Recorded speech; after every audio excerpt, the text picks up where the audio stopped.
Hi everybody, welcome to Eating Peace this week. I had a great question from a viewer about how to manage a certain kind of thought she watched happening within her. And it didn't necessarily have to do with thinness and weight loss, but it did have to do with eating. And some of you, I bet you can really relate. So the experience is, I am not in eating peace because I'm trying to be so excruciatingly healthy that, to prevent any kind of disease or anything manifesting itself in my body, or to make sure that I'm, advancing longevity, being as young as possible. And I've got my list of foods that I know are really, really good and supportive and healthy. And I've got my list of foods that are evil and terrible and bad, and they're going to cause disease or some kind of discomfort. This is a really interesting space of lack of eating peace. There's actually a name that's come forth in the last couple of years. It's a diagnosis as a certain type of eating issue. And it's called orthorexia. And it means you are hyper intensely, almost fearful around eating the healthy foods. You're reading every single label. You're just almost like a nutcase, we've all been there. I've been there too. Eating the most purest kinds of foods, that it becomes stressful, painful, in fact, downright debilitating. You cannot enjoy something even if you take a bite of it, and you might even find yourself judging other people who have diseases. Oh, that person must have eaten too much candy,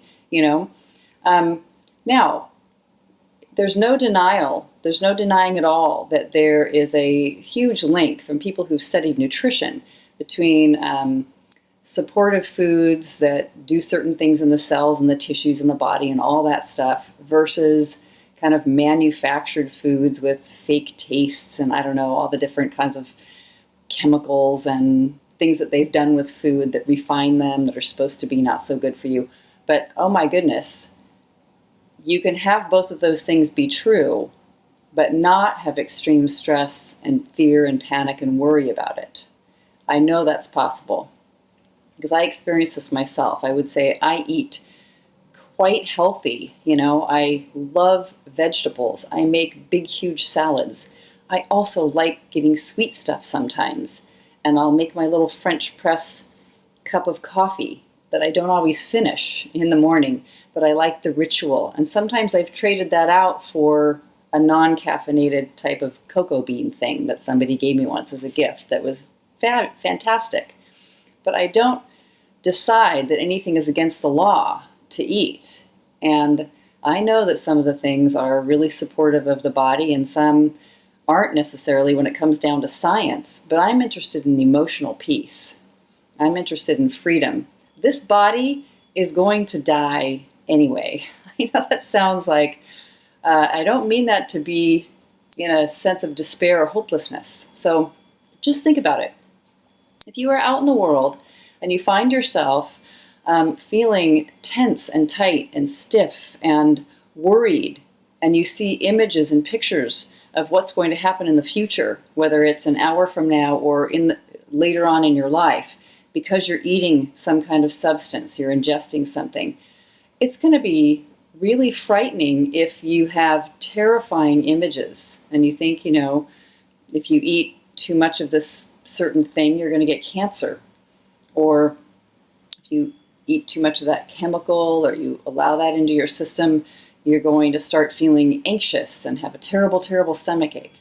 I've actually worked with people who have questioned their thoughts, their very, very stressful thoughts, and so much has relaxed within them that they find they can go ahead and have an occasional whatever it is that usually isn't on the perfect nutritional menu. So what I would do to address this, and this is going to be a pretty drastic invitation, I would say to imagine the worst that could happen. What is something that you feel frightened of over and over again? Let's just go ahead with that cancer one. Cancer seems to be, of this era, it is the disease that everyone's most terrified of because it's often terminal, not always, that's for sure, and there's incurable kinds, right? And people get very upset about it. Yeah. 100 years ago, it might not have been cancer. It might have been, I'm not that good on history of diseases, polio, right? Or one of those other ones. It's something different. There's often also a disease du jour in mental illness. Like today, these days, everyone's a narcissist, and that's what we have to watch out about. And 100 years ago, also a good question. Also don't know my history of disease, but people used to be not called that. It was much more like manic depressive, or, maybe in 20 years ago, or codependent. Anyway, the most important thing to notice is that these things shift and change, and there is a lot of terror, a lot of group terror because of the way science has unfolded and what's going on. So I would say one of the most magnificent ways to do this, and use self-inquiry, so your own inner world, you meeting this thing that seems to happen in life, in reality, called a disease, and noticing what happens inside of you when you're in the presence of thinking about this disease, knowing this disease, somebody else having the sickness, whatever it is. If you feel tense and freaked out, then that is your mind doing something in the presence of that disease. That disease, there it is, existing. So write your thoughts down. One of the best ways, as you always know if you've watched these videos, is the work of Byron Katie. And the first step in the work, before you even question any of your thoughts, is to really paint the picture in writing of what you're most afraid of. So you see that image in the future of you dying of cancer because you had too many sips of milk and you thought drinking dairy would lead to cancer. Terrible, terrible stress because it's your fault. You should have changed your diet. The environment, maybe it's their fault because what they put in the milk. There's lots of deeply stressful and depressing, despairing, hopeless feelings on the inside, seeking blame. Who should be punished for this awful thing? In a way, you can see that there's an assumption behind all of this that dying is the most horrible thing that could ever happen. I know that's going to sound funny because in the human condition, it almost doesn't even matter what language you speak or where you're from. Most of us, in a physiological way, want to live. We want to live. We don't want to die. And at the same time, we all do die, no matter what. It's 100% guaranteed that in this body, at least, the thing that I'm talking about, coming to an end, that's going to happen, no matter what. So feeling terror inside yourself about this impending event that will happen for some of us at 120, 105, 70, 25. We don't know. There's all different ways that people expire. But to see if you have great terror of either disease or ultimately death, that is fantastic to do a worksheet, what's called a worksheet, identifying your stressful beliefs about that thing. So you can imagine, just imagine you've got cancer. I've had cancer, so I know what that's like. It's an amazing experience to be able to question and not be against this thing that we think of as just dreadful, but to actually look at it with a sense of acceptance and calm. So what I did at the time, having it, is this should go away. It should be obliterated. It's going to kill me. I'm so terrified. And I really realized how much I was afraid of death and I was afraid of dying. And to not have so much fear about death and dying is an incredible gift that anyone can give themselves, to really look and review and sit with this thing that we're calling death that nobody knows what is. We don't really know what happens. We don't know what it's like. It could be the most amazing thing in the world. And meanwhile, my job is to live this life here in the most peaceful, thrilling, loving, kind way that I can possibly learn how to live. And one key way to do that is to question my stressful thinking, question my thoughts about reality and about what is. So if you find that you're not in eating peace because you're so afraid of what could happen, sickness, terrible stomach ache, cancer, whatever it is, and death, just start with a little slow. You could maybe just see what allergic reaction you would have, and if you know you have an allergic reaction, if you're allergic to peanuts and because they close up your throat and you can't breathe anymore, it doesn't have to be stressful that you're not eating peanuts, And I know that's not what this inquirer was asking about when she wrote me. She said, it's all food. She's just sort of hyper alert and hyper vigilant about ingredients and what's going on. You can actually have a lot of joy about what's in the ingredients and what's going on, and reading labels and understanding food and taking it into your body. But it's got to be a joyful experience. Otherwise, putting all that weight and that pressure and that intensity on you, oh my God. The stress alone could be the thing that's producing some sort of disease in your body because you're so scared about getting a disease. I mean, we don't know if the food is really the thing that's doing it. The body's quite resilient. But these are things that, really, I'm not in any kind of a position to advise. I definitely am not a nutritionist, although many of us who have eating issues have been diving into nutritional analysis for decades. But practically we could have a degree in nutrition, but I'm not. That's for you to know. Your own eating peace meal plan, what you include to eat or not eat in your life, can be a very, very peaceful choice and a comfortable choice and a well-founded choice based on what you know. And you also just can watch. If there's anything you're terrified about right now when you think about it, just picture that moment in your mind. Go ahead and take a Judge Your Neighbor worksheet. You can find those on thework.com, and I've got them on my website too, Work with Grace.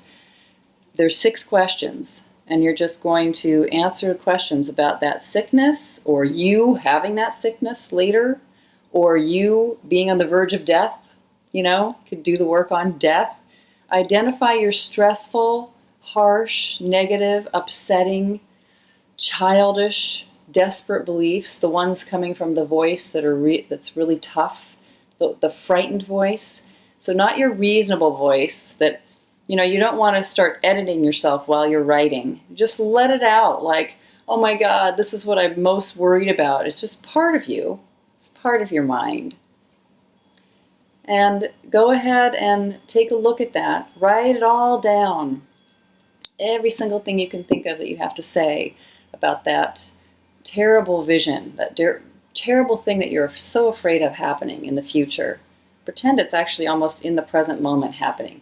This is how much we stress ourselves out. So it's okay to do it, because what you're going to then do with this amazing gold of your stressful beliefs and the way you actually speak about what you're most afraid of in the future, this disease, what you're going to do with that is take each concept through the work, self-inquiry, one at a time. Is it true? That would be the most horrible thing in the world. I won't be able to stand it. I'll die, and I will have caused my own disease because of how I ate. Is that true? Can I absolutely know, beyond a shadow of a doubt, 100%, that I caused, because of how I ate, my disease, or my death, or my doom? Would I know that with no doubt? I couldn't know. How do you react when you think, I could cause my demise? So much stress and agony and pain. Or how do you react when you believe food can ultimately kill you, depending on what you're eating, and cause, that kind of food? You can even judge that food that you think is going to be the worst, red dye number 6. If any of that touches the inside of my body, I'm going to die. Is that true? Can you absolutely know that that's true? Can you know that in your heart? And I'm not saying that avoiding dye is probably a good idea. Who would you be without the story that that food's going to kill you, or that disease is the worst thing that could ever happen to anybody, or that dying is the most awful thing? What an amazing thing to question, right? These usual things that cause terror and upset within the human psyche. Not to be so afraid. Who would you be if you just couldn't have that thought? Many of us forget about these kinds of things from time to time. We go to sleep, we have great conversations with people, we do other stuff we're not thinking about all the time. That's who you'd be without that thought, without that story. And then you can turn it all the way around, you know? I welcome meeting that disease and just seeing what it has to offer, what I would learn from it. I welcome death and dying, just like every other human being. It's part of my journey as well. Might be awesome when I get there. Maybe I'll be very, very, very old. That could be fun. And, you know, even that food, it's part of reality, that terrible food that you think is so dangerous and it's going to harm you. Is it okay for it to be there? I mean, somebody invented it and it came together for some important reason. You can just let it be there. Doesn't mean you have to eat it. But you can not be against it, not be so fearful in this moment. That's who I notice I am, without the thought that there's things to be afraid of and I better watch out. Turning that around, there's nothing to be afraid of. And I don't need to watch out. That's a free way to live. Let me know how it goes.